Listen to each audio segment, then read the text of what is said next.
اللهم صل على سيدنا محمد وعلى آل سيدنا محمد كما صليت على إبراهيم وعلى آل إبراهيم في العالمين إنك حميد مجيد.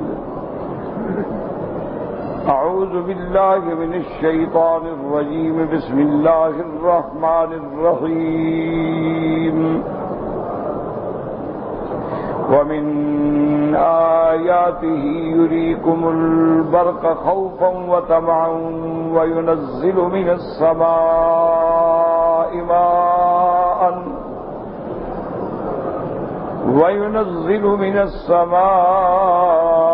ماء فيحيي به الأرض بعد موتها إن في ذلك لآيات لقوم يعقلون.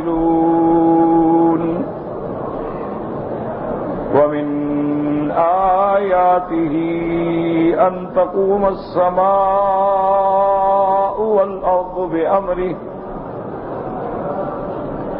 ثم إذا دعاكم دعوة من الأرض إذا أنتم تخرجون.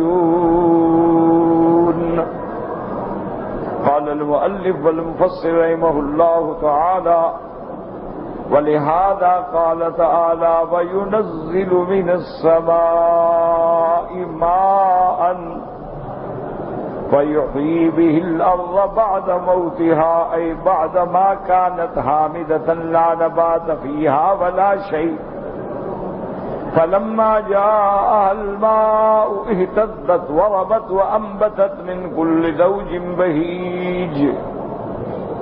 وفي ذلك عبرة ودلالة واضحة على المعاد وقيام الساعة.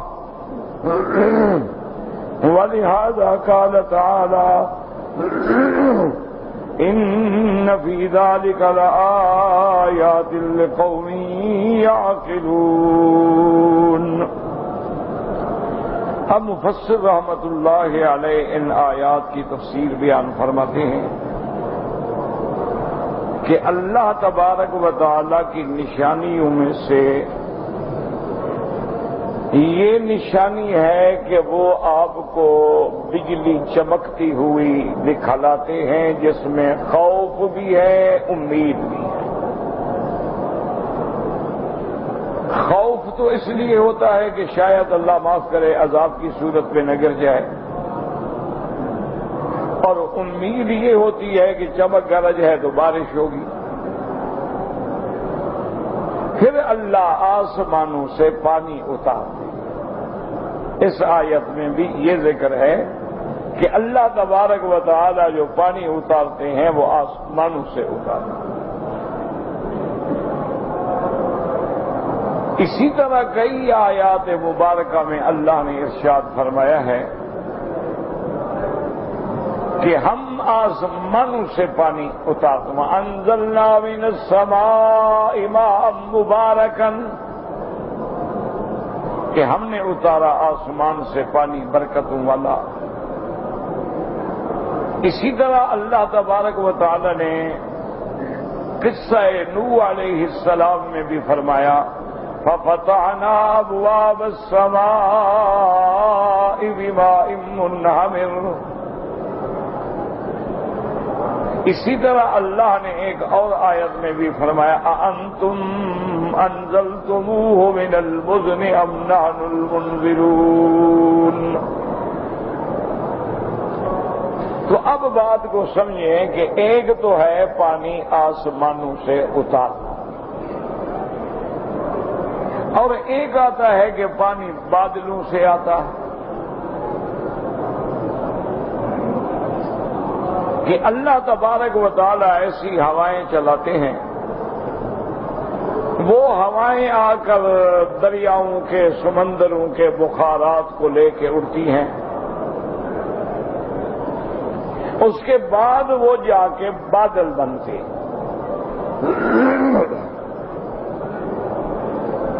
اس کا بھی ذکر اللہ تبارک و تعالی نے قرآن میں ارشاد فرمایا ہے: هو الذي يرسل الرياح بشرا بين يدي رحمته کہ اسی کی ذات ہے جو رحمت کے لیے ہوائیں چلاتی ہے. اور یہ بھی یاد رکھیں کہ اللہ نے جو ہوائیں پیدا فرمائی ہیں ان کے 8 قسمیں.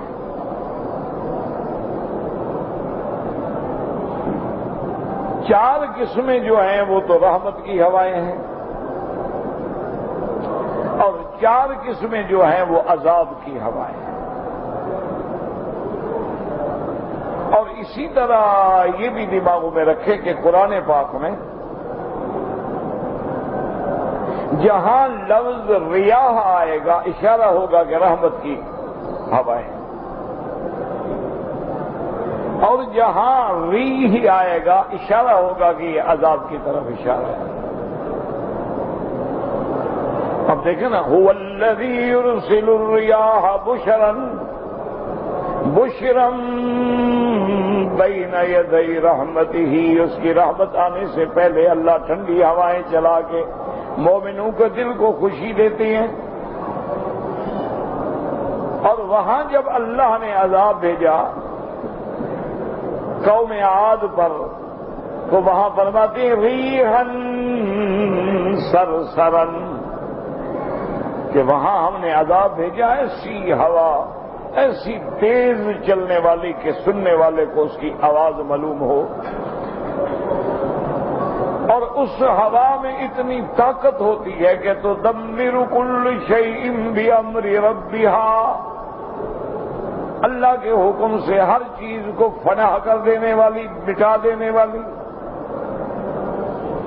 تو اب ہمیں مسائل کیا سمجھ آئے تاکہ قرآن کی ایک آیت اچھی طرح سمجھ لیں نا، وہ زیادہ بہتر ہے کہ 10 آیتیں پڑھ جائیں اور سمجھ کچھ بھی نہ آئے. اور جب ایک آیت سمجھ کے آدمی کے دماغ میں بیٹھ جائے نا، پھر جہاں بھی قرآن سنے گا، پڑھے گا نماز میں، وہ اللہ کی رحمت سے وہ واقعات پھر ذہن میں دوڑتے ہیں.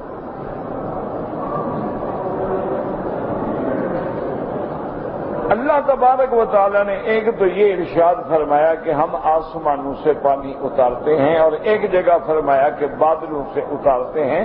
تو یہ تعارض نہیں ہے، یاد رکھیں. اللہ چاہیں تو آسمانوں سے بھی پانی اتارتے ہیں کہ آسمانوں پہ بھی اللہ نے پانی کا دریا رکھے ہیں جو عرش کے نیچے پانی کا دریا. اچھا، خدا کی شان دیکھیں کہ سب سے پہلے کائنات میں جب زمین نہیں بنی تھی پانی تھا،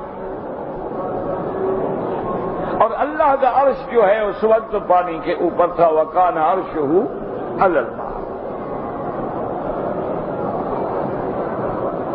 علماء کرام نے اس سے اشارہ نکالا کہ پانی جو ہے یہ علامت زندگی ہے. سمجھیں بات،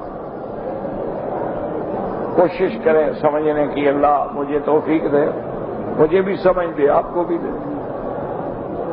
پانی ہمیشہ علامت رحمت ہے، علامت حیات ہے کہ ہر چیز کو اللہ نے پانی سے زندہ کیا ہے. اچھا، حتیٰ کہ ہمارے اردو محاورات میں بھی کہتے ہیں جی پانی پانی ہو گیا. اور آگ جو ہے یہ علامت عذاب ہے.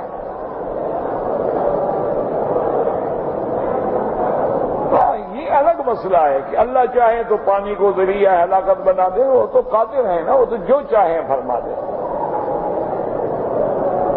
اللہ چاہیں تو اسی آگ کو ذریعہ رحمت بنا دیں. ابراہیم علیہ السلام آگ میں بیٹھے ہیں اور شان سے بیٹھے ہیں. اللہ نے نوح کو حضرت موسیٰ علیہ السلام کے زمانے میں ان کے دشمن فرعون کو اس کے لشکر کے ساتھ پانی میں غرق کر دیا. ثم اغرقنا الآخرین. اللہ نے زمانے نوح علیہ السلام میں جب ان کی دعا منظور فرمائی تو عالم میں طوفان بھیجا پانی کا. یہ تو اس کی مرضی ہے نا جی.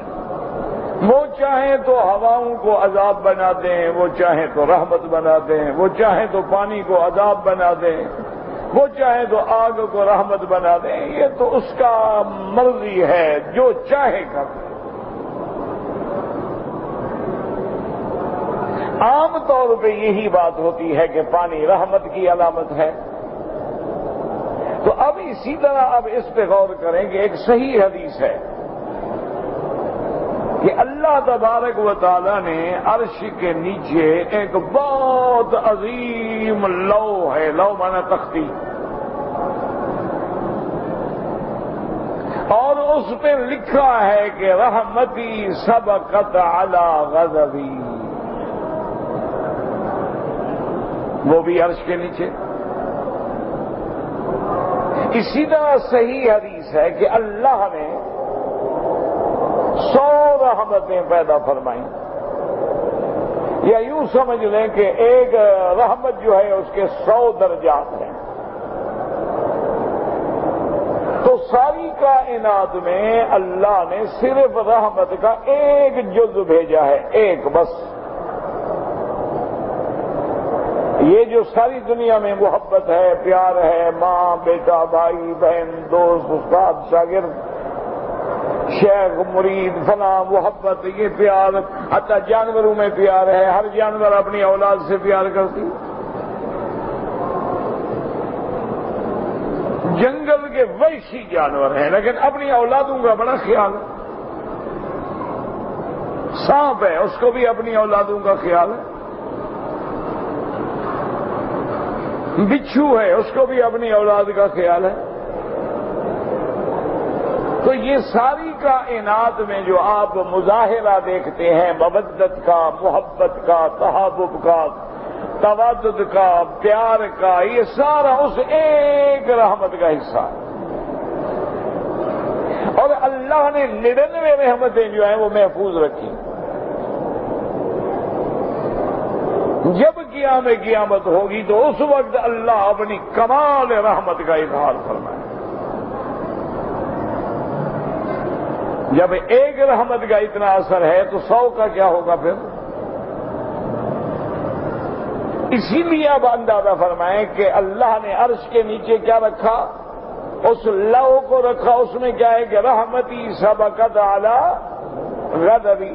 اچھا پھر 99 رحمتیں بھی عرش کے نیچے چھپا دی،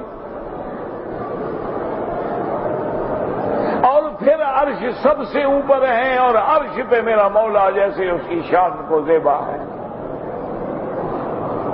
اور جہاں عرش پر اپنے استوا کا ذکر فرمایا، حالانکہ یہ مقام تو تھا نا تخت پہ جلوہ افروز ہونے کا، اللہ اپنے جباریت کا اظہار فرماتے کہ الجبار القہار المتکبر، لیکن نہ فرمائے الرحمن علی العرش استوى. وہاں بھی صفت رحمان کا، اور رحمان مبالغے کا سوا، او بڑی رحمت والے. تو اللہ تبارک و تعالی نے اب منشا خداوندی کیا سمجھ آیا کہ اللہ اپنی مخلوق پہ تو رحمت کرنا چاہتے ہیں، ہم رحمت سے نکل جائیں تو اس کا کیا علاج ہے. اللہ تو اپنی مخلوق پہ رحمت فرمانا چاہتے ہیں، لیکن ہم نافرمانیاں کر کے، بے حیائی کر کے، اللہ کے حکم عدولی کر کے اپنے آپ کو رحمت سے محروم کر دیں تو اس کا کیا علاج ہے.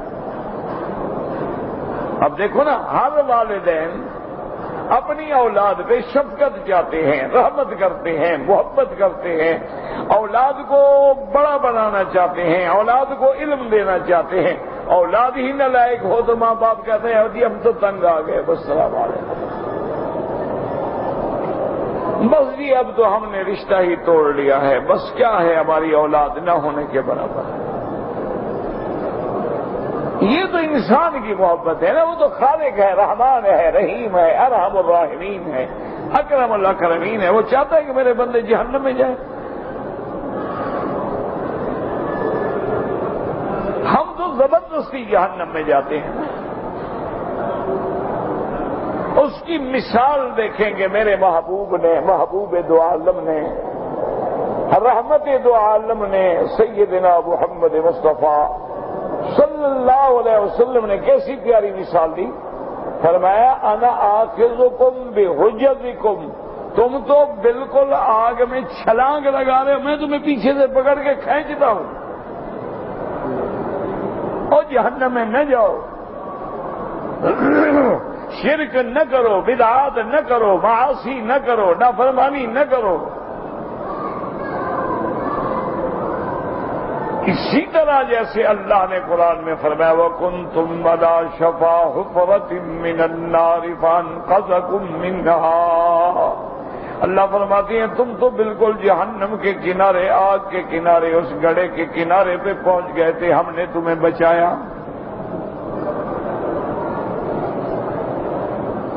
تو اب جناب سمجھیں کہ اللہ نے پھر جہاں عرش کے نیچے ایک تو وہ لوح ہے جس پہ رحمت کا لکھا ہے، اسی لیے ایک دفعہ کہتے ہیں کہ ابلیس لعین جو ہے نا وہ ایک انسان کی شکل بنا کے ایک اللہ والے کے پاس آ گیا، بندہ بن گیا۔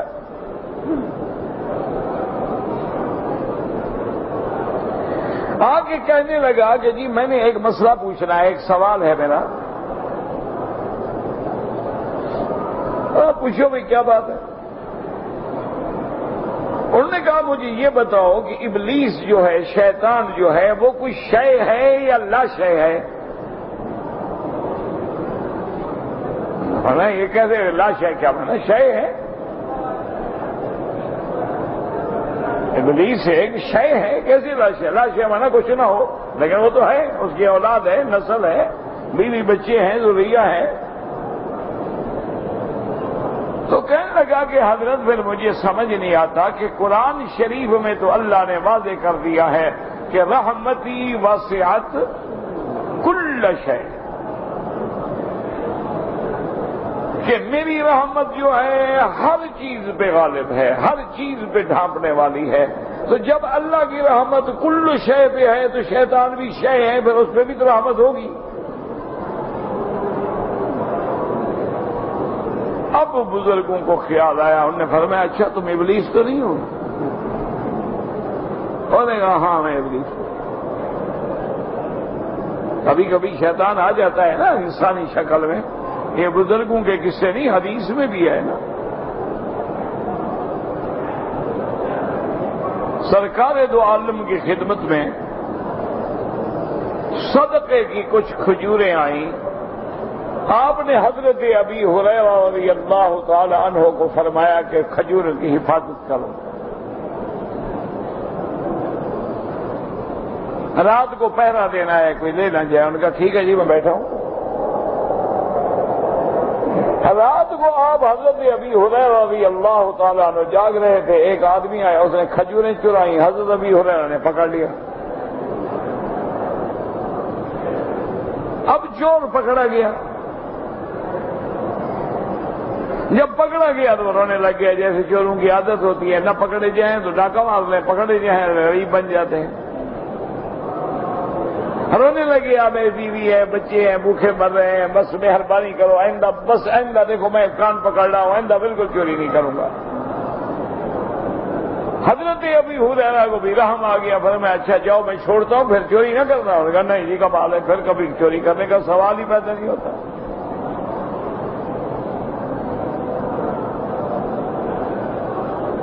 میں اور چوری کروں؟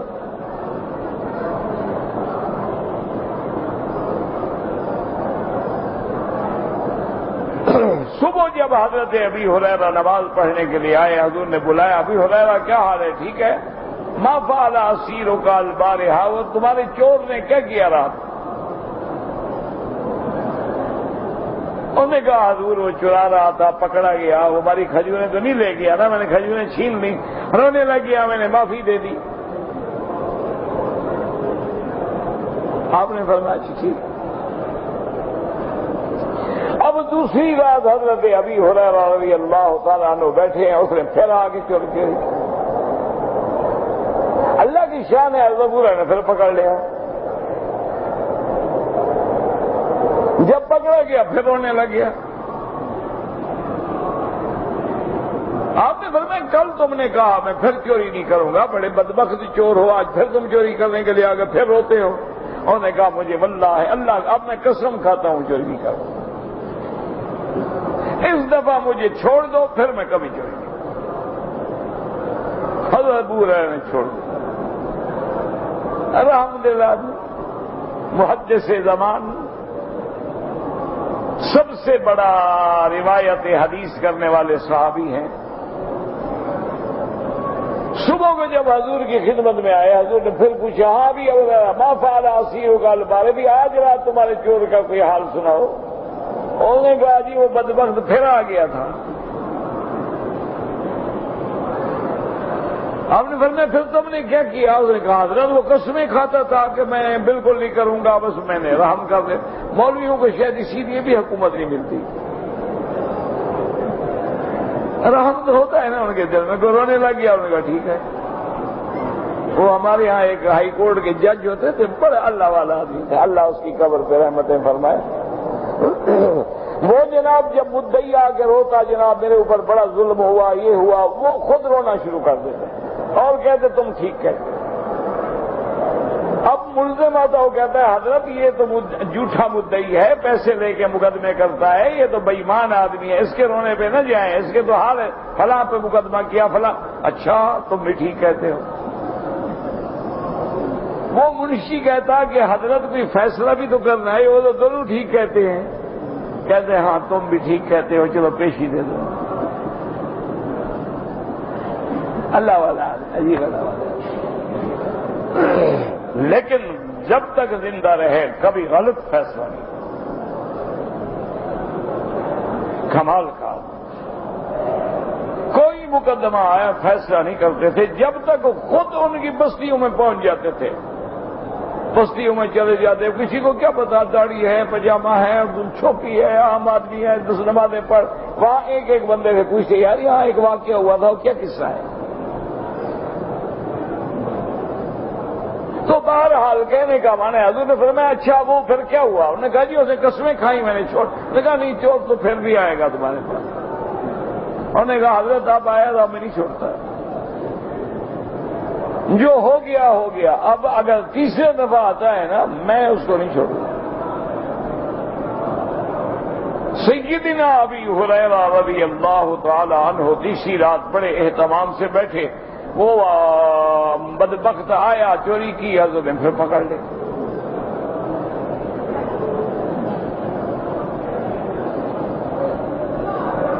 جب پکڑ لیا اس نے کہا آپ نے کہا 100 قسمیں کھاؤ، میں تمہیں ہرگز نہیں چھوڑوں گا، تمہیں پیش کروں گا حضور صلی اللہ علیہ وسلم۔ اس نے کہا جی جو مجھے سزا بر دیا ہے دے دو، حضور کے پیش نہ کرو۔ انہوں نے کہا نہیں، تم ایک دفعہ 2 دفعہ پھر تیسرے دفعہ پھر آ گئے بدبخت۔ اس نے کہا اچھا حضرت ابی ہریرہ بات سنو، آج ایک ہم سودا کرتے ہیں۔ اس نے کہا وہ کیا ہے؟ اس نے کہا میں تمہیں ایسی کلام بتاتا ہوں کہ اگر پڑھ کے دم کر دو گے نا کبھی چوری نہیں ہوگی۔ حضرت نے کہا اچھا بھائی ایسی بات ہے تو پھر بتا دو۔ انہوں نے کہا نہیں آپ وعدہ کریں مجھے چھوڑ دیں گے۔ آپ نے کہا اچھا ٹھیک ہے بتا دو میں چھوڑ دوں۔ تو اس نے کہا کہ تم آیت الکرسی پڑھ کے اپنے گھر کو یا سامان پر دم کر دیا کرو، اللہ کی حفاظت میں آ جاتی ہے چیز، پھر چوری نہیں ہوتی۔ آپ نے چھوڑ دی۔ صبح حضور نے پھر بلایا، ابو ہریرہ ہاں ما فعل اسیرک البارح، کیا ہوا بھائی تیسری رات تمہارے چور نے؟ اسے کہا حضرت آیا تھا پکڑا گیا لیکن میں نے خود چھوڑا ہے۔ میں کیوں چھوڑا ہے بھائی؟ اس نے کہا جی اس نے مجھے یہ سکھلایا کہ آیت الکرسی پڑھ کے بس دم کر دیا کرو تو تمہارا گھر محفوظ، بچے محفوظ، مال محفوظ، اور ایک وعدہ کیا تھا میں نے چھوڑ دیا۔ آپ نے فرمایا ان الکذوب قد یصدق، کبھی کبھی جھوٹا بندہ بھی سچ بولتا ہے تو وہ جھوٹا لیکن بات سچی کر گیا تمہیں۔ حضرت نے فرمایا حضرت آپ جانتے ہیں؟ فرمایا ابو ہریرہ وہ ابلیس تھا، شیطان تھا، تمہیں تنگ کر رہا تھا، ورنہ یہ تھوڑا ہے کہ چور ہر روز پکڑا جاتا ہے۔ وہ تو تمہیں چھیڑنے کے لیے آتا تھا، تمہیں تنگ کر رہا تھا، لیکن جب پکڑا گیا تو اس نے بات سچی کر دی۔ تو اس لیے ہمیشہ یاد رکھیں کہ ابلیس جو ہے وہ آتے ہیں، اللہ والوں کے پاس بھی آتے ہیں، علماء کے پاس بھی آ جاتے ہیں، شکلیں بدل لیتے ہیں، بندے کو کیا پتا شیطان ہے کون ہے۔ تو حضرت نے پہچان لیا، ورنہ ابلیس ہو سے کہا جی اس نے کہا بات سنو، اللہ کا قرآن سچا ہے، رحمتی وسعت کل شیء فساکتبھا للذین یتقون۔ اللہ فرماتے ہیں میری رحمت ہر چیز پہ واسع ہے، ہر چیز کو ڈھانپنے والی ہے، لیکن میری رحمت ان لوگوں کے لیے ہوگی جو ڈرنے والے ہیں۔ تم نے آیت پوری نہیں پڑھی، تم اللہ کے حکم پہ نہیں چلے، اللہ سے نہیں ڈرے تو رحمت سے خود نکل گئے۔ اللہ نے تو نہیں نکالا ہے۔ اللہ تبارک و تعالیٰ کی رحمت دیکھیں، بارش برستی ہے، جہاں کعبۃ اللہ پہ برستی ہے، صحرا میں بھی برستی ہے، جہاں تیرے گھر پہ برستی ہے، مومن کے گھر میں برستی ہے تو کافر کے گھر میں بھی برستی ہے، اولیاء اللہ کے گھر میں برستی ہے تو فاسق فاجر کے گھر میں بھی برستی ہے، اس کی رحمت تو عام ہے۔ لیکن اس رحمت سے مومن فائدہ اٹھاتا ہے، کہتا ہے مطرنا بفضل اللہ، اللہ کی رحمت سے بارش آئی ہے، اور جو محروم ہیں، جو اللہ کی رحمت سے نکلنے والے ہیں، وہ کہتے ہیں مطرنا بنوء کذا و کذا، یہ تو بارش اس لیے آئی ہے کہ آج فلاں ستارہ فلاں برج میں ہے۔ تو اس لیے ہمیشہ یاد رکھیں کہ اللہ کے پانی آسمانوں میں بھی موجود ہے اور زمینوں میں بھی موجود ہیں۔ پھر اللہ تبارک و تعالیٰ نے پانی کے لیے کچھ پانی تو ایسا ہے جو زیر زمین ہے، اور کچھ پانی ایسا ہے جس کو برف کی شکل میں، گلیشیئر کی شکل میں پہاڑوں پہ جما دیتے ہیں تاکہ میرے بندے بھوکے نہ مر جائیں، پیاسے نہ مر جائیں۔ جب گرمی کا موسم آتا ہے تو گلیشیئر تھوڑے تھوڑے پگھلتے رہتے ہیں، تیری نہریں چلتی رہتی ہیں، اور اس کے بعد وہ پانی جب زمین پہ آتا ہے فَيُحْيِي الْأَرْضَ بَعْدَ مَوْتِهَا، وہ زمین مردہ ہوتی ہے۔ کیا معنی مردہ ہونے کا؟ مردہ ہونے کا معنی لا نبات فیہا ولا شیء، جس میں کوئی سبزہ نہیں، کوئی چیز نہیں، بنجر زمین میں کیا ہوگا؟ فَإِذَا أَنزَلْنَا عَلَيْهَا الْمَاءَ اهْتَزَّتْ وَرَبَتْ، اللہ فرماتے ہیں جب ہم اس میں پانی بھیجتے ہیں وہ زمین جو ہے وہ ہلتی ہے، زمین پانی کو اپنے اندر قبض کرتی ہے، پھر نرم ہو کے اپھڑ جاتی ہے، پھر اس میں کاشت کی جاتی ہے۔ وَأَنبَتَتْ مِن كُلِّ زَوْجٍ بَهِيجٍ، اور پھر ہم اس سے نکالتے ہیں ہر قسم کی رونق والی چیزیں۔ کہاں دیکھو فصل اگا ہے گندم کا، کہیں دیکھو تو جناب پھول لے لہا رہے ہیں، کہیں دیکھو تو سبزیاں لے لہا رہی ہیں۔ اللہ فرماتے ہیں ان پہ غور کرو، جیسے مردہ زمین کو میں زندہ کرنے پہ قادر، جیسے مردہ زمین سے میں کھیتیاں نکالنے پہ قادر، جیسے مردہ زمین سے میں سبزیاں نکالنے پہ قادر، اسی طرح تیرے مرنے کے بعد بھی تجھے دوبارہ نکالنے پہ بھی قادر۔ میرے لیے کیا مشکل ہے؟ اصل مسئلہ یہ ہے کہ یہ ایمان لے آؤ، اور اللہ کی شان دیکھیں کہ ایسی سبزیاں ہیں، بعض سبزیاں دیکھو تو زمین پہ پڑی ہوئی ہیں، اور بعض دیکھو تو پھل درختوں پہ لگے ہوئے ہیں، اور بعض دیکھو تو ماشاءاللہ ایسی ایسی چیزیں ہیں کہ جو کھال کے ساتھ کھائی جاتی ہیں، اور بعض چیزیں ایسی ہیں جن کی کھال صاف کر کے ان کا اندر سے گودا لیا جاتا ہے، اور بعض چیزیں ایسی ہیں اللہ نے ان کو پردوں میں رکھا ہے تاکہ میرے بندے کے لیے خراب نہ ہو جائیں۔ ایک ایک بادام پہ اللہ پاک نے ایسا پردہ چڑھایا، سیل لگائی ہے کہ مجال ہے 10 سال بھی رکھا رہے خراب نہیں ہوتا۔ اور عجیب چیزیں ہیں، اللہ کی نعمتوں کا کمال ہے۔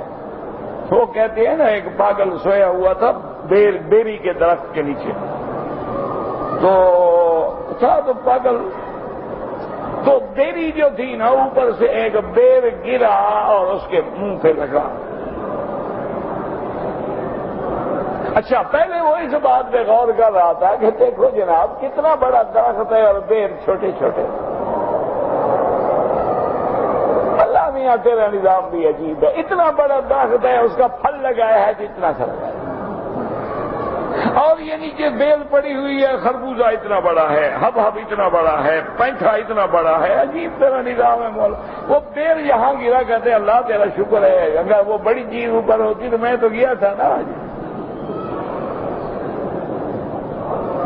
واقعی تیری ہر چیز میں حکمت ہے، جس کو تو نے اونچا رکھا ہے اس میں بھی حکمت ہے، زمین پہ پھیلایا ہے اس میں بھی حکمت ہے، بیلیں بنا دی ہیں اس میں بھی حکمت ہے، درخت اگا دیے ہیں اس میں بھی حکمت ہے۔ میرا مولا تیری شان ہے، آمنا باللہ تبارک اللہ احسن الخالقین۔ تو اللہ کی ہر چیز میں حکمت ہے، اور اللہ بار بار زمین کا ذکر کیوں کرتے ہیں کہ اصل تم زمین سے پیدا ہوئے ہو، تمہارا اصل مٹی ہے، کہ اپنے اصل کو پہچانو۔ جب اس مردہ مٹی کو میں زندہ کرنے پہ قادر ہوں تو تمہیں دوبارہ بنانے پہ میری قدرت میں کیا اشکال ہے؟ اس لیے فرماتی ہیں فَإِذَا أَنزَلْنَا، فرماتی ہیں ہم جب پانی اتارتے ہیں اهتزت وربت وانبتت من كل زوج بهيج، زوج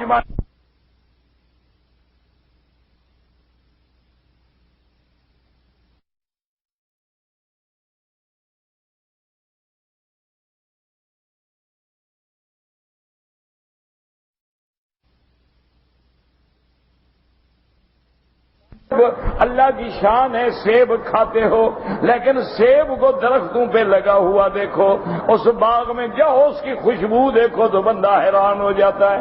لیمو بازار میں بکتا ہے یہ الگ بات ہے، اس کے بوٹے پہ لگا ہو، کنو بوٹے پہ لگا ہو، مالٹا بوٹے پہ لگا ہو، اس باغ میں کھڑے ہو کے نظارہ دیکھیں، پھر خوشبوئیں دیکھیں۔ اللہ کی شان ہے، کہیں آم ہے، کہیں کنو ہے، کہیں لیمون ہے، کہیں پھل ہے، کہیں بادام ہے، کہیں لیچی ہے، کہیں کوئی فروٹ ہے، اور باغ میں ایسی خوشبو ہوتی ہے جیسے کوئی خوشبو کا اور یوڈی کلون کا کاکٹیل بن گیا ہو کہ ہزاروں خوشبوئیں اللہ نے بکھیر ڈالی ہوں۔ اس لیے فرماتی ہیں لیکن اس میں کیا ہے؟ وَفِي ذَلِكَ عِبْرَةٌ وَدَلَالَةٌ وَاضِحَةٌ، اس میں عبرت ہے، اس میں دلالت واضح ہے، عَلَى الْمَعَادِ وَقِيَامِ السَّاعَةِ، کہ قیامت ہوگی تم مرنے کے بعد ہر حال میں اٹھائے جاؤ گے۔ اس لیے آگے اللہ فرماتے ہیں إِنَّ فِي ذَلِكَ لَآيَاتٍ لِقَوْمٍ يَعْقِلُونَ، اس میں نشانیاں ہیں لیکن ان کے لیے جو عقل والے ہیں۔ کہیں اللہ فرماتے ہیں إِنَّ فِي ذَلِكَ لَآيَاتٍ لِأُولِي النُّهَىٰ، کہیں فرماتی ہے لَآيَاتٍ لِأُولِي الْأَلْبَابِ، اس میں نشانیاں ہیں لیکن عقل والوں کے لیے۔ اس لیے علماء نے لکھا ہے جو مشرک ہے، جو کافر ہے، جو اللہ کا فرمان ہے، وہ دنیا کا جتنا عقل رکھے لیکن اللہ کے ہاں وہ پاگلوں میں ہے، عقل والوں میں نہیں۔ عقل والا ہوتا تو سب سے پہلے اپنے مالک کو پہچانتا، عقل والا ہوتا تو سب سے پہلے اللہ کی توحید پہ ایمان لاتا۔ دیکھو جنگل کا کتا ہے، خسیس ہے، پلید ہے، ناپاک ہے، وہ بھی اپنے مالک کو پہچانتا ہے۔ وہ اگر پاگل بھی ہو جائے، باولا بھی ہو جائے، ساری گلی کے بندوں کو کاٹتا ہے لیکن مالک کو نہیں کاٹتا۔ مالک بلائے تو دوڑ کے آ جاتا ہے، مالک روٹی نہ پھینکے تب بھی دروازے پہ بیٹھا ہوا ہے۔ اللہ فرماتے تم تو کتے سے بھی گئے بدتر ہو گئے ہو، میرا دروازہ چھوڑ کے کبھی قبروں پہ گرتے ہو، کبھی بندوں کے آگے گرتے ہو، کبھی جھنڈوں کے آگے گرتے ہو، کبھی درختوں کے آگے گرتے ہو، تم تو اس جانور سے بھی بد کردار ہو۔ اس لیے فرماتی ہیں اولئک کالانعام بل ہم اضل، یہ مشرک کافر، غیر اللہ کے پجاری، غیر اللہ کی منتیں ماننے والے، یہ تو جانوروں کی مسل ہے، بلکہ جانوروں سے بھی بد کردار ہیں۔ ایک گائے کا ریوڑ ہو، بکریوں کا ریوڑ ہو، جب اس کے چروانے والا آواز دیتا ہے تو بکریاں دوڑ کے آ جاتی ہیں، گائیں دوڑ کے آ جاتی ہیں، گھوڑے کو بلائیں دوڑ کے آ جاتا ہے، اپنا سوار گر جائے تو گھوڑا جا کے اپنے زخمی کی مدد کرنے کے لیے لوگوں کو پکڑ کے لے آتا ہے۔ جانور میں اتنا عقل ہے تو بندہ ہو کے میرے دروازے کو چھوڑ بیٹھا ہے۔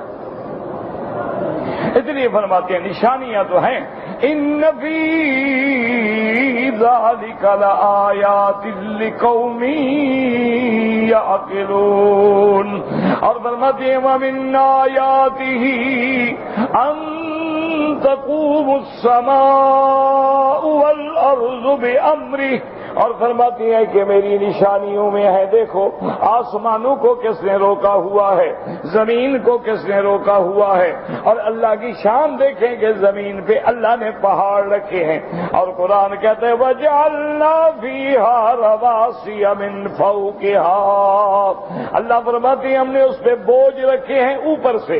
علماء نے فرمایا من فوقها کیوں فرمایا؟ مفسرین کہتے ہیں اس میں کمال قدرت ہے۔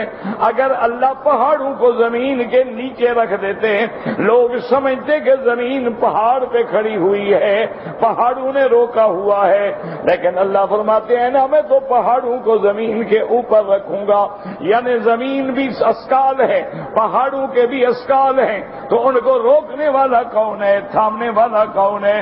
آسمان کو اتنی بلندی پہ جس کا کوئی ستون نہیں ہے، کوئی بنیاد نہیں ہے، کوئی زنجیر ڈال کے نہیں روکا گیا ہے، اللہ فرماتے ہیں اس کو کس نے روکا ہوا ہے؟ ذرا غور کرو اللہ کی قدرتوں میں۔ اس لیے فرماتی ہیں وَمِنْ آيَاتِهِ أَن تَقُومُ السَّمَاءُ وَالْأَرْضُ بِأَمْرِهِ، اللہ کی قدرت کی نشانیاں ہیں، قدرت کامل کی نشانیاں ہیں کہ اللہ نے آسمانوں کو اور زمینوں کو اپنے حکم سے تھام رکھا ہے، اس کا امر ہے ان اللہ یمسک السماوات والارض ان تزولا، اللہ پاک اس کو پکڑنے والے ہیں، اللہ نے حکم دیا ٹھہر جاؤ کھڑے ہیں، اللہ نے حکم دیا زمین کو بچھ جاؤ بچھ گئی ہے، زمین پہ تم ٹریکٹر چلاتے ہو، زمین پہ کھدائیاں کرتے ہو، زمین میں نہریں چلاتے ہو، زمین میں کنویں کھیدتے ہو، کبھی انکار نہیں کیا ہے، لیکن جس دن اللہ حکم دیں گے کہ اب آسمانوں اب رہنے کی ضرورت نہیں، یوم تشقق السماء بالغمام ونزل الملائکہ، اللہ تبارک و تعالی جب آسمانوں کو پھاڑ دیں گے، آسمان ریزہ ریزہ ہو جائیں گے، آسمان ٹکڑے ہو کے اڑ جائیں گے، چاند سورج گہنا جائیں گے، چاند سورج کو سیاہ کر دیا جائے گا، اور اس کے بعد اللہ ان کو جہنم کی دہکتی آگ میں ڈال دیں گے۔ تو یہ سب کو تھامنے والا کون ہے؟ الحافظ القادر المدبر کون کس کی ذات ہے؟ اس لیے فرمایا اللہ لا الہ الا هو الحی القیوم۔ اچھا اگر کوئی ایسی ذات ہوتی جس پہ موت آ جائے تو موت کے بعد اس کو کون سنبھالتا؟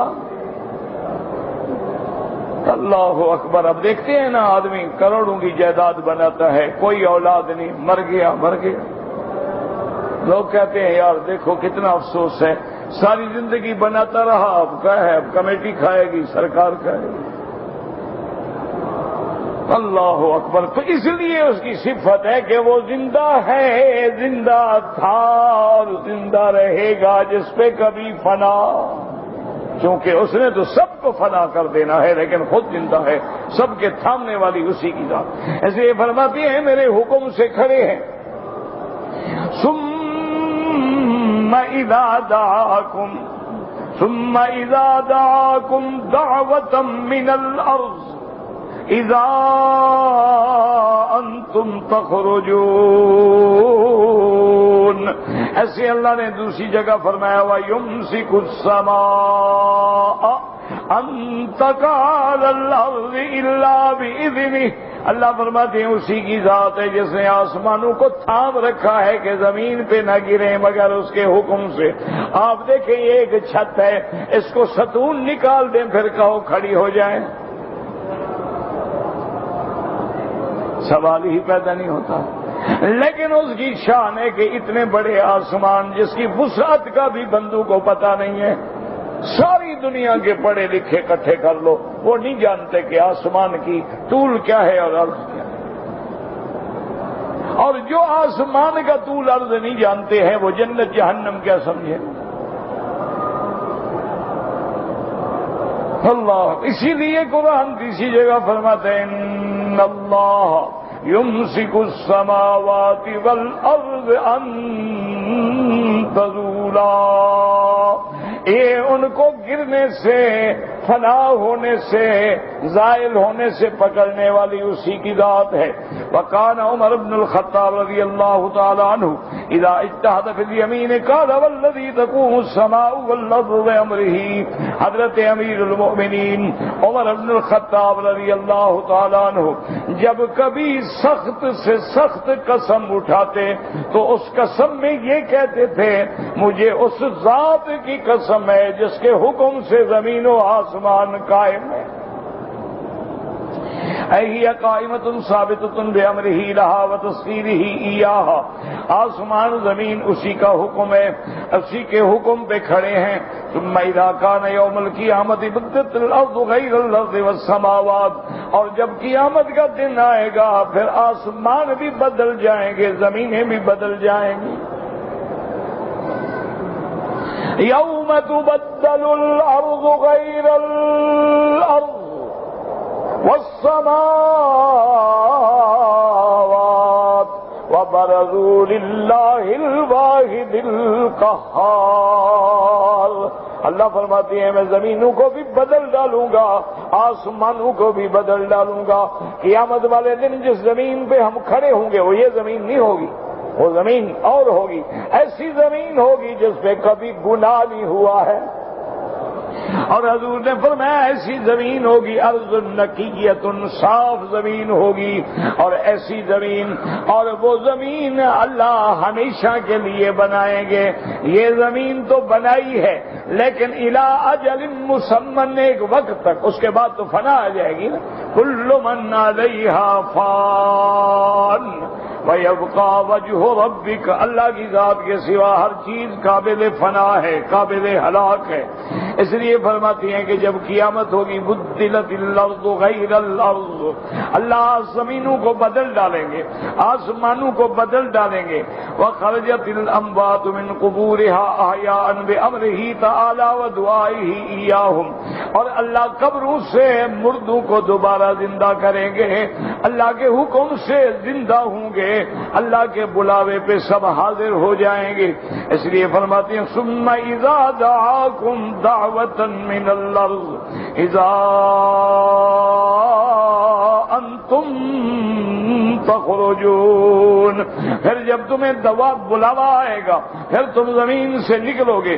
کما قال تعالی یوم یدعوکم فَتَسْتَجِيبُونَ بِحَمْدِهِ وَتَظُنُّونَ إِن لَّبِثْتُمْ إِلَّا قَلِيلًا۔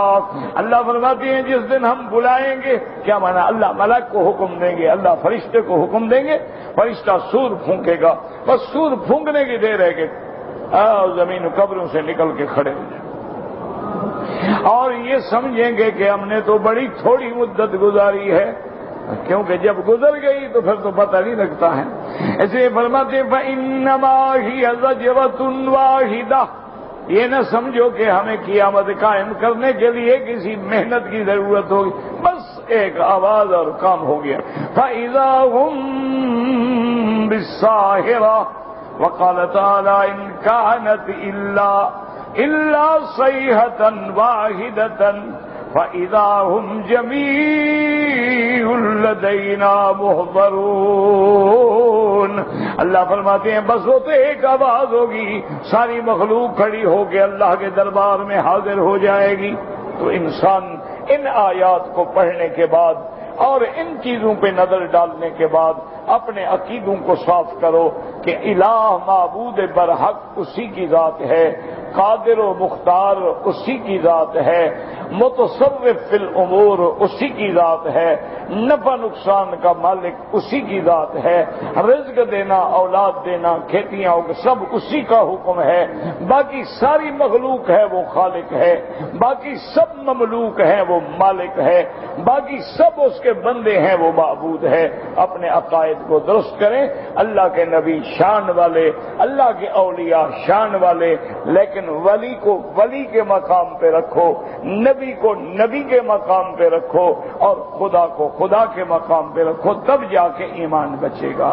اللہم ثبتنا علی الایمان، اللہم ارزقنا حسن الختام، اللہم اجعل خیر ایامنا آخرہا۔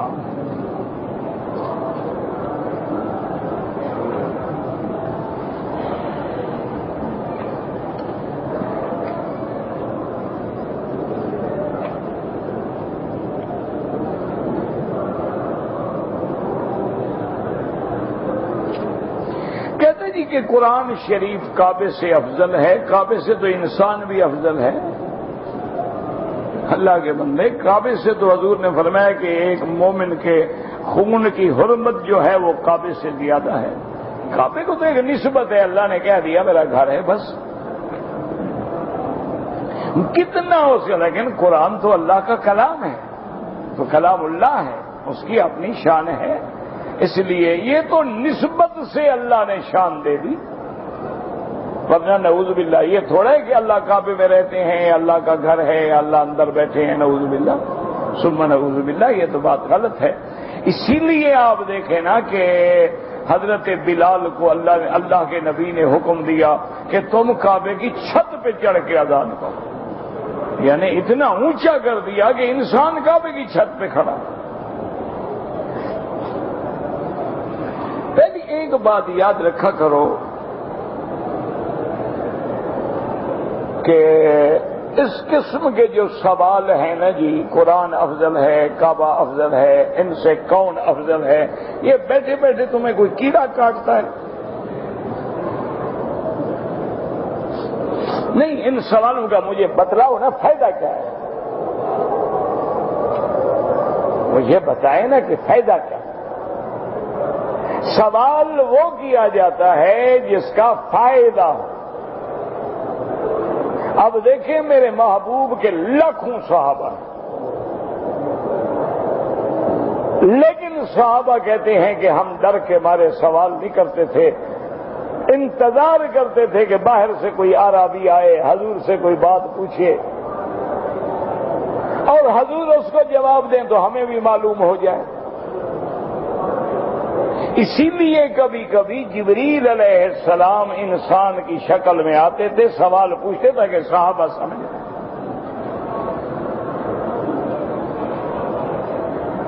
سوال صحابہ کے جو قرآن میں ذکر کیے گئے ہیں بڑے محدود سوال ہیں۔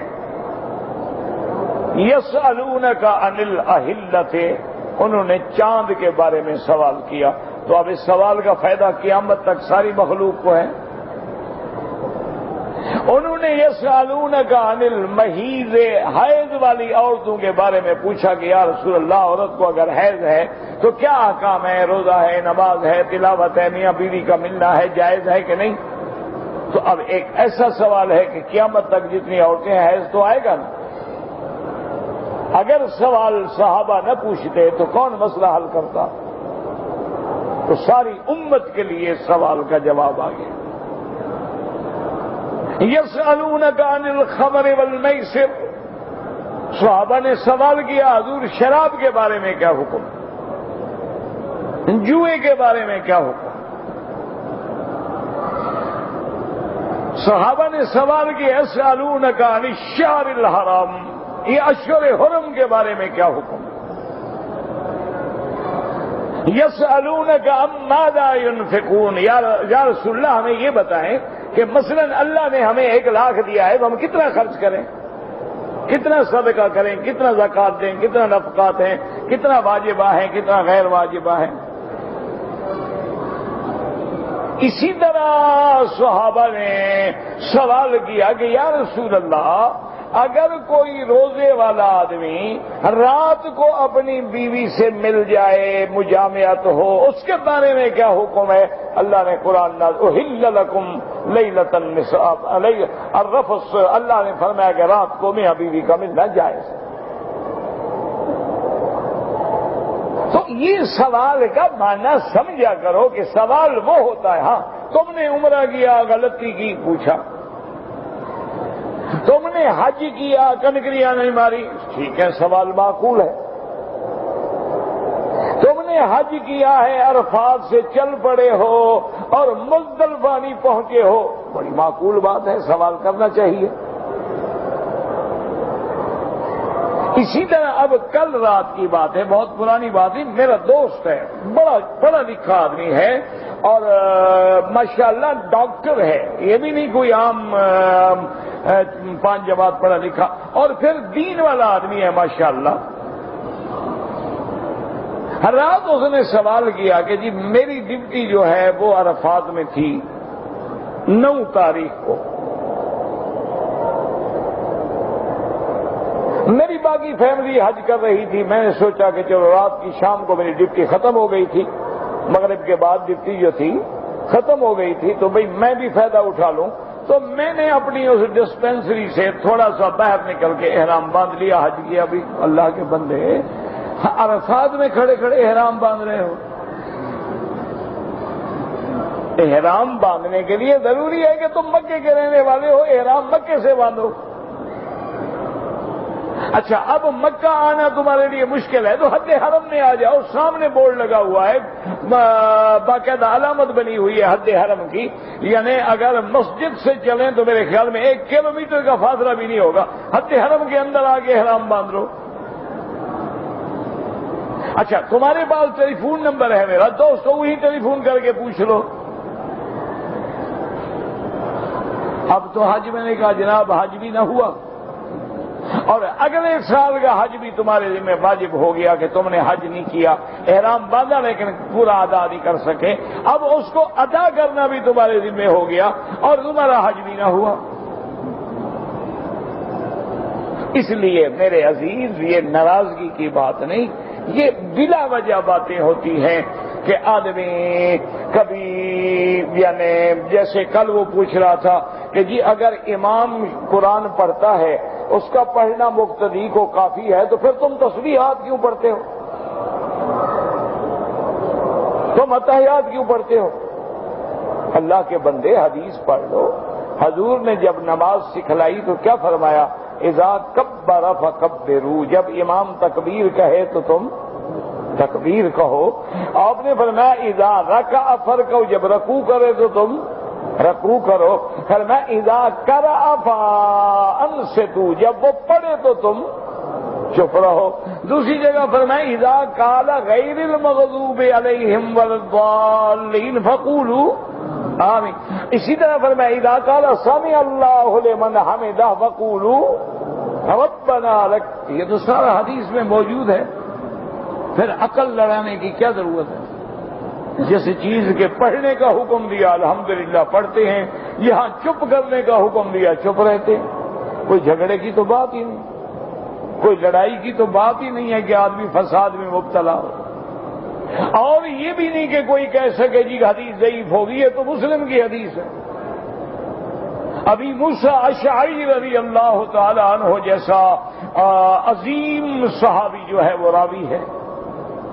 اس لیے ہمیشہ لاکھ دفعہ سوال پوچھو، میں آپ کا خادم ہوں، آپ کا بھائی ہوں، لیکن بعض سوال ہوتے ہیں کہ چلو کچھ تو پوچھ لو نا۔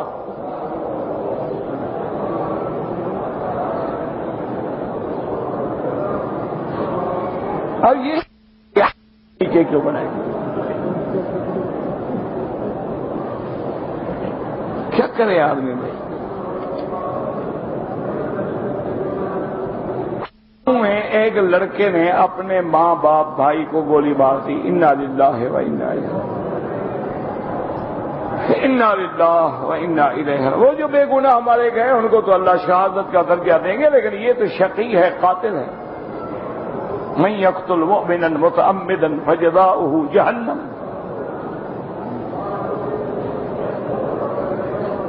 میرے بھائی کو اثرات ہو گئے ہیں، کیا ہوتے ہیں اثرات؟ مجھے کیا پتا؟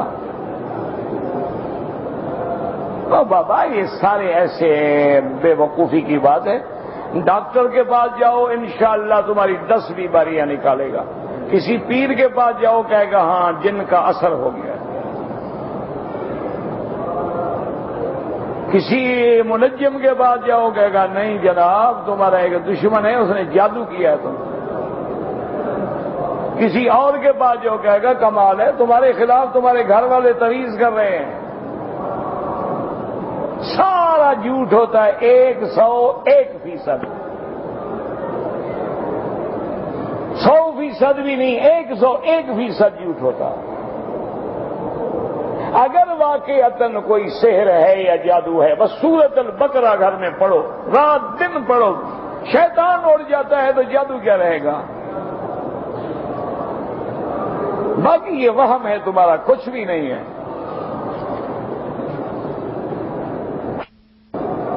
ایک آدمی نے مکہ شریف سے چھٹی کر کے پاکستان گیا، حادثہ ہوا، اس بیچارے کی ٹانگ ٹوٹ گئی، اس میں انہوں نے راڈ ڈالا ہوا ہے لوہے کا، عمرہ نہیں کر سکا، کوئی بات نہیں۔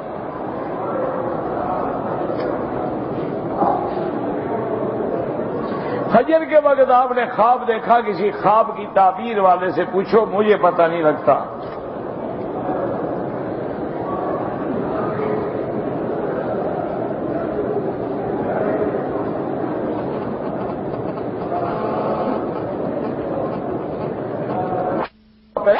گیا چلا گیا، ارکان پورے کیے، آپ کو قربانی کوئی قربانی۔ ہاں، اگر شوال میں تم نے عمرہ کیا تھا اپنے ملک سے آ کر تو حج تمتع تھا، تمہیں حج کی بکری دینی تھی۔ اگر تم نے نہیں دی تو اب دو ہو گئی، ایک حج والی بکری، ایک جرمانے والی بکری۔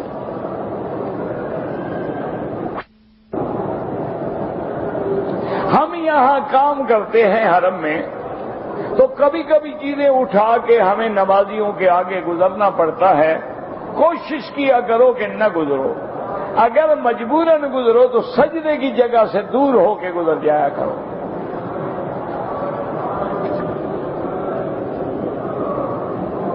اگر ہم مسجد میں جائیں اور جماعت کھڑی ہو چکی ہو اور ہم نے سنت مؤکدہ نہیں پڑھی ہے، نہ پڑھیں، جماعت میں شامل ہو جائے۔ جب نماز کھڑی ہو جائے اب کوئی سنت نہ پڑھیں۔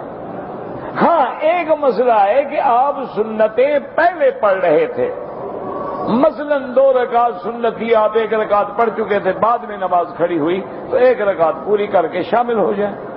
لیکن اگر اذا اقیمت الصلاۃ فلا صلاۃ الا المکتوبہ، کہ جب نماز کھڑی ہو جائے پھر کوئی نماز مزید نہ شروع کرو، جا کے نماز جماعت کے ساتھ پڑھو، سنتیں بعد میں پڑھ لو۔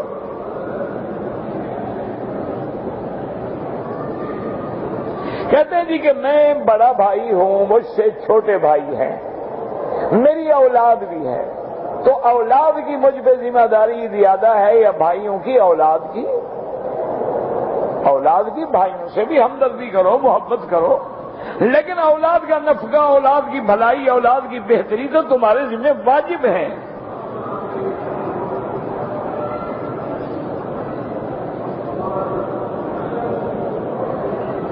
کہتے ہیں جی کہ میری 4 بیٹیاں ہیں، میں کسی ایک کی شادی کرنے کے بھی قابل نہیں ہوں، مہربانی کر کے مجھے کوئی وظیفہ بتلائیں۔ میرا بھائی، وظیفے تب پوچھو گے نا جب تم نے جہیز وغیرہ کی لعنت ادا کرنی ہو۔ تم کوئی غریب عالم طالب دیکھو، اللہ واسطے رشتے کر دو، کس بات کا خرچہ؟ تم اس رسم و رواج میں نہ آؤ نا۔ جو شریف لوگ ہوتے ہیں وہ جناب ہم نے کئی دفعہ دیکھا تھا، ہمارے والد صاحب کے پاس آتے کہ جناب میری بیٹی جوان ہے، میں غریب آدمی ہوں، طلباء میں سے کسی، وہ فرماتے ہیں طلباء بیٹھے ہیں حدیث کے، ان میں سے کوئی بچہ دیکھ لو، اس کا نام پوچھ کے استخارہ کر لو، خیر ہو، اور 2 دن استخارہ کرتے ہو، جی خیر ہے، واؤ جی نکاح پڑھو، السلام علیکم، بس نکاح ہو گیا۔ کوئی ضرورت نہیں کہ تم جہیز دو اور سوچو کہ جناب میں اس جگہ شادی کروں گا جو شرط کریں گے کہ جہیز میں کھانا دو اور ریفریجریٹر دو اور فلاں کرو اور گاڑی دو۔ ایسے لوگوں کو لڑکی دینا تو ظلم ہے جو پہلے لڑکی سے قیمت وصول کرنا چاہتے ہیں۔ یہ کوئی مسلمان ہے جو کہ لڑکی تب لیں گے؟ ہمارا بیٹا ڈاکٹر ہے، انجینئر ہے، کل پاگل ہو جائے تمہارا بیٹا تو کیا کرو گے؟ کل ایکسیڈنٹ ہو جائے، وہ لنگڑا ہو جائے، کیا کرو گے؟ گر جائے، اندھا ہو جائے، کیا کرو گے؟ یہ ساری رسمیں ہیں جو تمہیں مجبور کر رہی ہیں۔ باقی ہر مشکل کے لیے سب سے زیادہ استغفار پڑھا کرو، استغفر اللہ استغفر اللہ، 1000 دفعہ 2000 دفعہ جتنا ہو پڑھو، اللہ ساری مشکلیں حل کر دیں گے۔ ربنا تقبل منا انك انت السميع العليم وتب علينا انك انت التواب الرحيم صلى الله تعالى على خير خلقه سيدنا محمد وآله وصحبه اجمعين۔